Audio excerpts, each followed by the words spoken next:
Yo, it's your boy Casual Rail with the Silent A podcast. And man, we back with another one and a quick one at that. Yo, hit that like button, subscribe. We moving around. We appreciate all the love. And as we moving around today, all we got to say is another one. Another one for your boy Inoue as he knocked out Kim. Knocked him out clean.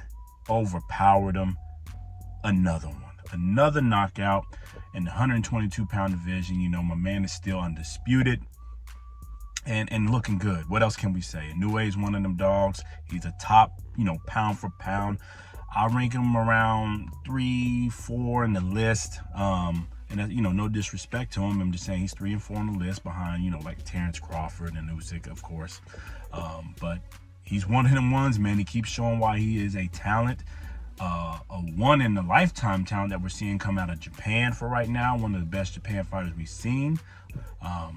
Definitely carries a punch, power, clear in his knockouts that he's been carrying. But more importantly, he's really outclassing his competition.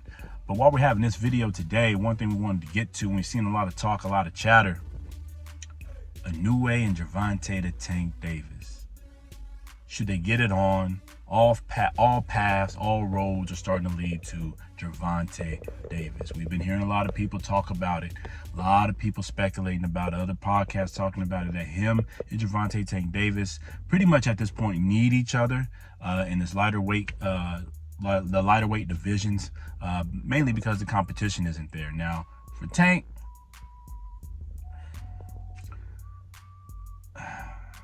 time is kind of passing him by. A lot of people that was in his division anyway have moved on from 135 pound up to 140, and even some of them now jumping to 147 with the likes of Devin Haney, the likes of Teofimo flirting with that, the likes of Ryan Garcia's already moved up, although he did get it on Ryan Garcia already. The Matrix already moved up, Lomachenko. I mean, you name it. Most of the talents already moved up. The only one really in his division right now was Shakur Stevenson. With that said, with Tank, with the competition not being there, a lot of them have moved on because for whatever reason, the fights couldn't happen with him. Got it. Good. But with Inoue is burning through.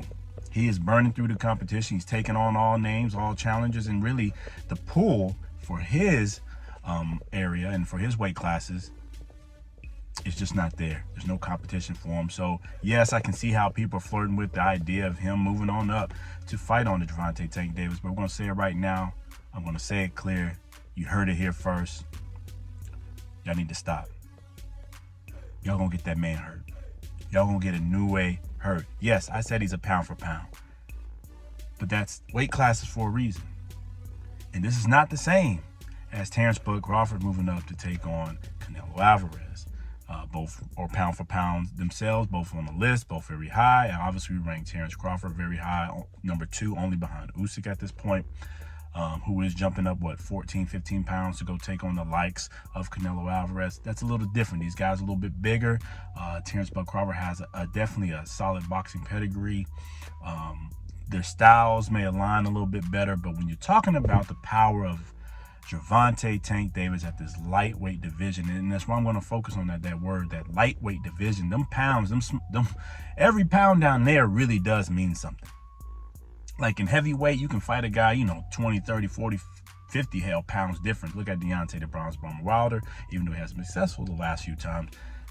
Guys like that in heavyweight, that's why there's no limit, because at a certain point, that weight can knock a man's head loose and get that knockout. At the lighter weight division, though, it's more important. That factor increases. 5 pounds down there can get you hurt. With the Inoue, in this case, jumping from 122 to 135, that's a 13-pound jump just to make the weight limit. He probably walks close around to that weight. He's not a very big guy, but he packs a hell of a punch. When you're taking on a guy like Gervonta Tank Davis that gets down to that weight, by the way, who has been in great shape and maintains that and pretty much has made that his walk around. Almost. He'll probably weigh in around 145 or so on a night like that. But the power. They both can crack, but there's no way I see Inoue cracking Gervonta Tank Davis like that. The elusiveness of Gervonta, the foot movement, the way he counter punches is ridiculous. And Inoue hasn't fought a puncher like that yet. Gervonta Tank Davis has seen punchers like Inoue.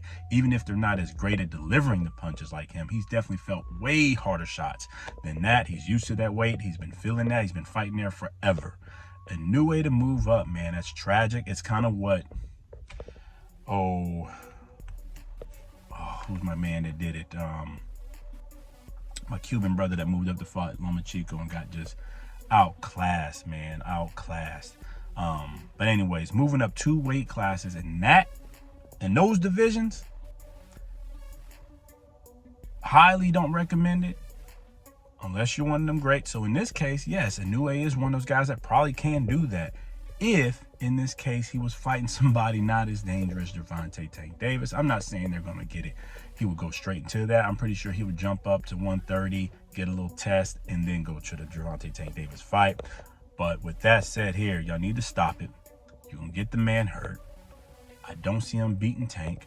And to be frankly honest, be even more straightforward with you, I know they would probably try to make the fight happen because, you know, there's limited options that we talked about earlier for Gervonta Tank Davis, especially to have pay-per-view fights. This would be a pay-per-view, you know, type fight. It'd be entertaining. You'll get the Japanese fans, obviously the American fans here. It'll be a spectacle. But once we see what happens in that ring, man, be like a pit bull on a goddamn chihuahua. It won't be fair.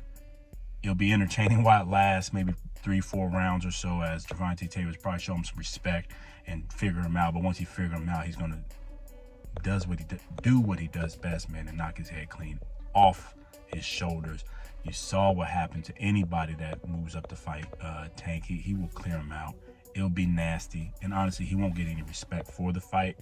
I know he'll get bread, he'll get paid, but no respect for that fight. Honestly, they'll clamor for it at first, and as soon as he does what he does in Inoue, everybody's gonna start talking shit about Gervonta Tank Davis. He cherry-picked that one, even though a lot of boxing fans are pushing that fight. But we have amnesia, and I'm gonna say it here first. This is our take on that. First of all, stop pushing Inoue to go up there. He's gonna get himself hurt. Second of all, I really don't see him going up to that weight class to take him on. I really don't think the fight is in reach, reasonable, but I could see the promotional companies making it happen because there's limited options on the PBC side for Gervonta Tank Davis, especially for a big pay-per-view. This would draw in a lot of casuals, a lot of people who think Inoue could, you know, defy the odds, and then once we see it, we'll be screaming, why in the hell did we let this happen? Throw in the damn towel. Throw in the damn towel. That's what we're going to be saying if this fight happens. Anyways, we talked too long on this, but congratulations to Inoue. He got another one, but hey, all my fellow podcasters, all my fellow casual fans out there, I mean, we could push to see it. It'll be entertaining, but let's be honest, man. I don't want to see this brother get hurt. Inoue's a great at his time right now in his weight class, and so is Gervonta Tank Davis. Let's let that be. Let's challenge Gervonta to actually move up to the 140-pound division, take on them boys that he kind of missed out on a little bit here, and make those big fight happens, because there's some bigger fights in those weight classes, and that way we ain't got to see Inoue get hurt like that. He can still do some great things, even move up to 130 and challenge some of them champions there. But with that said, man, it's your boy Casual Hell with the Silent A Podcast. Hit that like button, subscribe. Peace.